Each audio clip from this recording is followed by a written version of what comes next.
For this video, I will specifically be looking at popular and meta cards in the game Yu-Gi-Oh! Duel Links that saw or still see lots of play, but never saw anywhere near as much play in the TCG in a competitive environment. At number 10, we've got Yubel.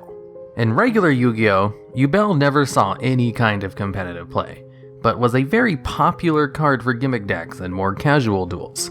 Yubel has the effect that if it's attacked, basically your opponent takes the battle damage you would have taken, and also if it's destroyed by a card effect other than its own, you can special summon the upgraded version of herself from your hand, deck, or graveyard.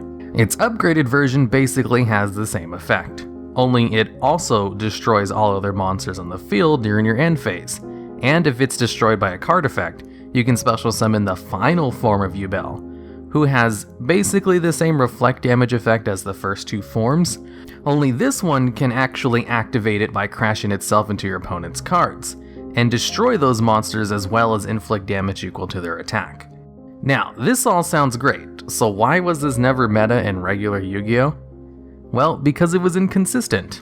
If you drew the upgraded forms of Yubel from your deck, they were essentially dead cards in your hand, and you'd have to build your entire deck around searching out Yubel, cheating her onto the field, and finding a way to destroy her to start the upgrades. And here's where Duel Links has the TCG beat. In Duel Links, Fire King Island and Fire King Avatar Yaksha existed before Yubel was released. Both of these cards did not exist when Yubel came out in the TCG. What these two cards do is allow you to destroy one card in your hand, meaning you can activate Yubel's effect without ever having to summon her and go straight into her upgraded form. Also, the deck sizes in Duel Links are 20 instead of 40, so it's easier to draw into Yubel, and on top of that, the playable character Yubel in Duel Links has a skill that allows her to send one of the upgraded versions of Yubel from your hand back to the deck in order to add the base version of Yubel to your hand, turning what was once drawing Garnets into literally the same thing as drawing Yubel, making the deck ultra consistent and even meta. A consistency the TCG could never match even today. Not that a Yubel deck with its dueling consistency would be more viable in modern Yu-Gi-Oh! Though. The power creep from the TCG to Duel Links is just way too high. Number 9, Amazoness Onslaught. This one card turned Amazons in Duel Links into a tier 1 deck, as it allows you to special summon an Amazon card from your hand, gives all your Amazon cards the ability to banish an opponent's monster after a battle, and if it's destroyed, it floats into another Amazon monster from your graveyard. And it's a searchable card by Princess. This card is so good that it's been hit by the ban list 2 times, first being semi-limited along with Baby Tiger to try and rein in Amazons a little bit, and again being hit recently to limited.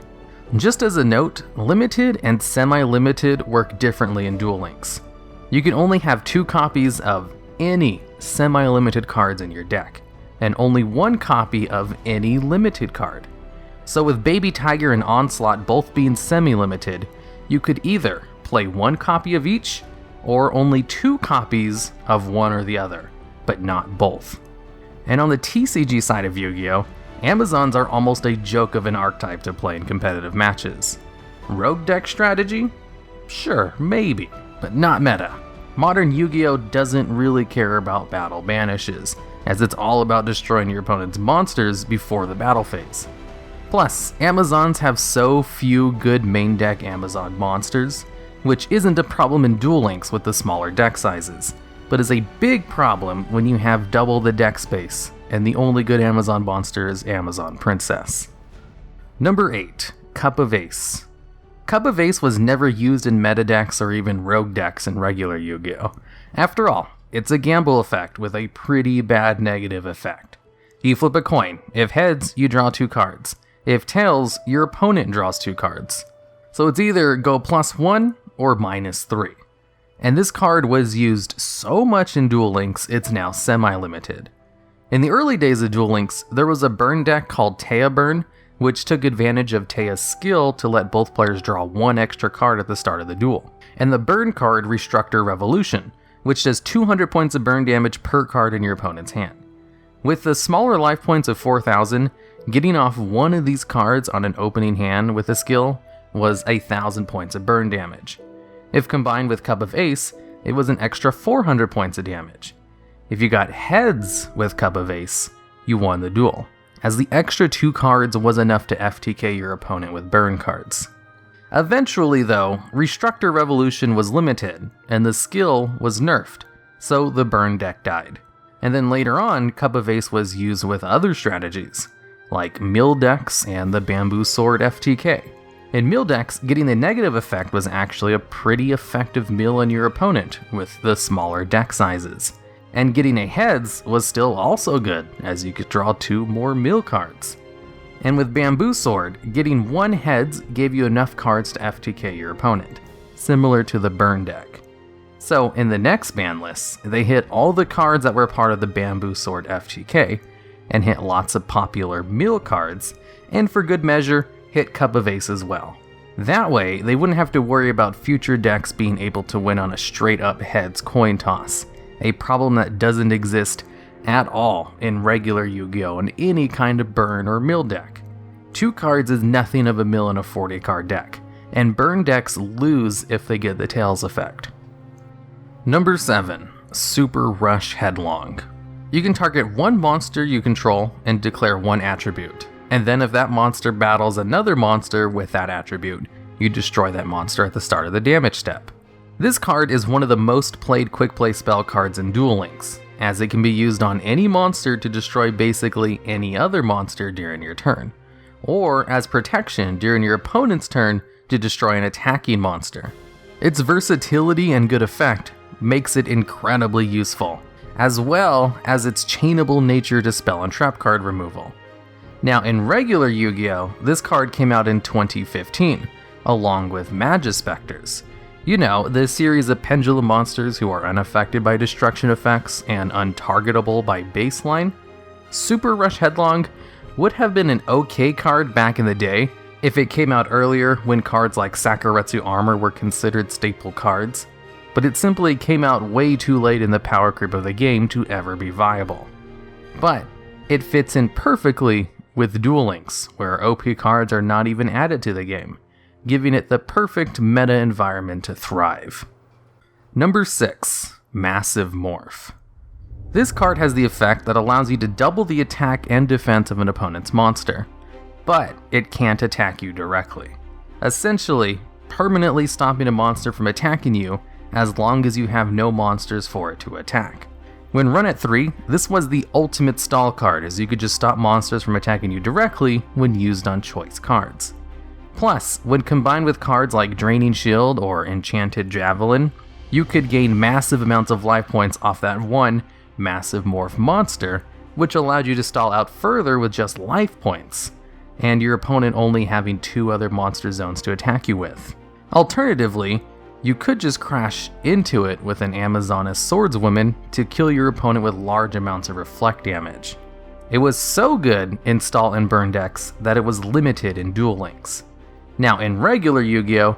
This card came out in 2017, so it saw absolutely 0 play, as the game is to the point where having a monster on the field that can't attack directly isn't even a problem, as you can just link it away during the main phase too.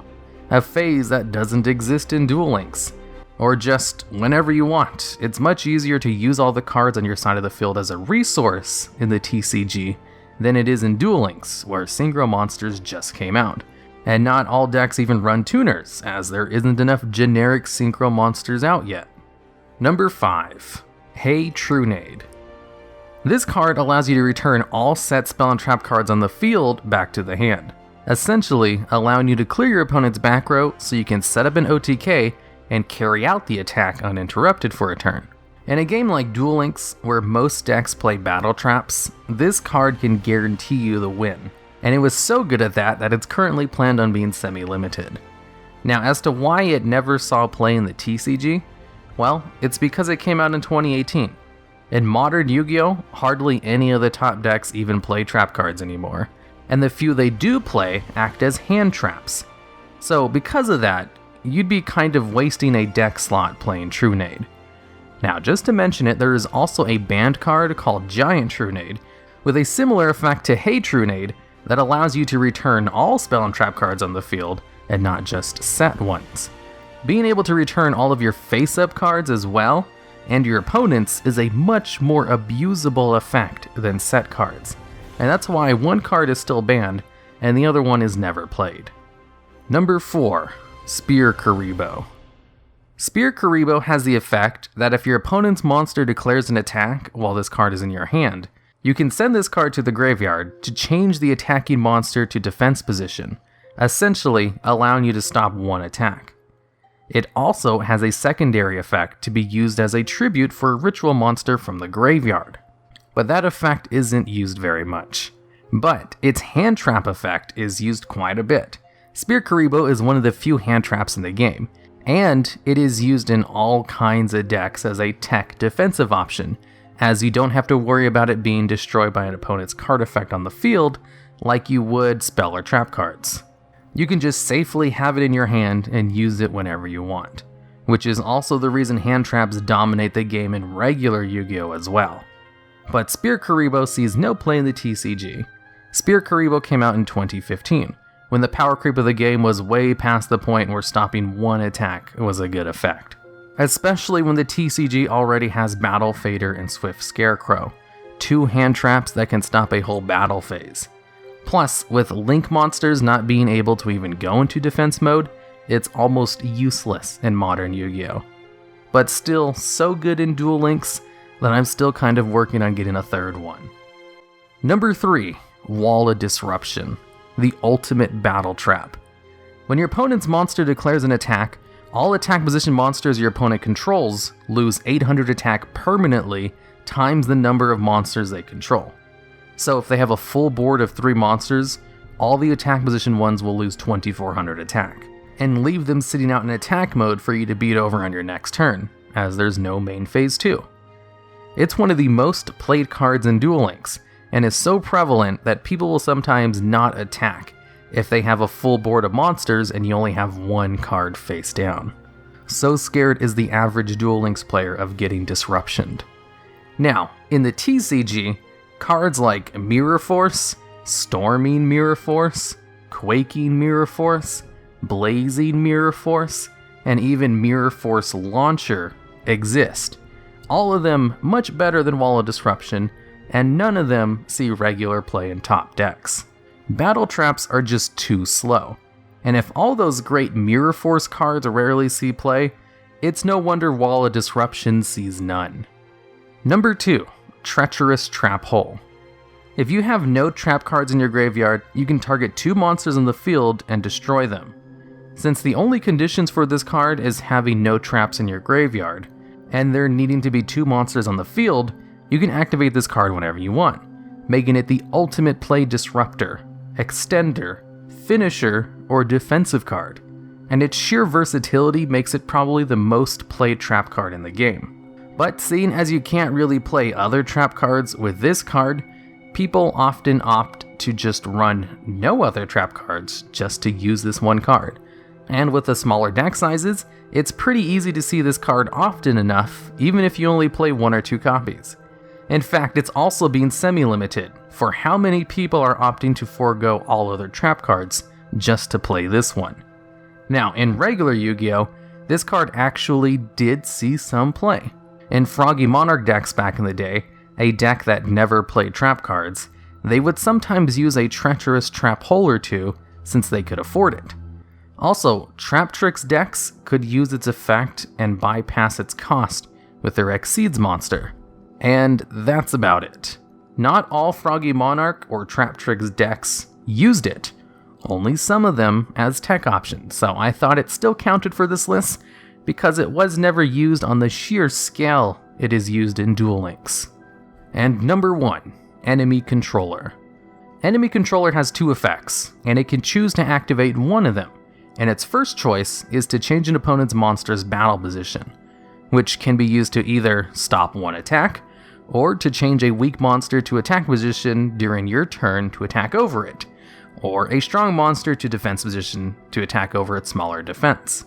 And its second option is to tribute one monster you control to take control of one monster your opponent controls for the turn, which can be used to steal an opponent's big monster and stall out a battle phase, or to win you the game if it's the only monster they control.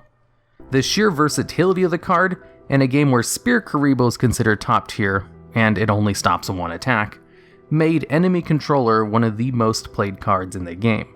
It was so prevalent that it was the first card put on the semi-limited list for being too good of a staple card. Now, in regular Yu-Gi-Oh!, Enemy Controller did see some niche play in good decks back in the old days. In Froggy Monarch decks, you could use it on Treeborn Frog during the standby phase to steal a monster and then bring Treeborn Frog back to have 2 tributes for the turn. And it was also just sometimes used as a tech option in other random decks.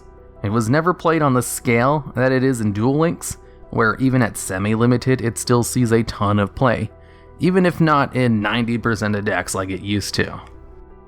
Alright, and that's it for this video.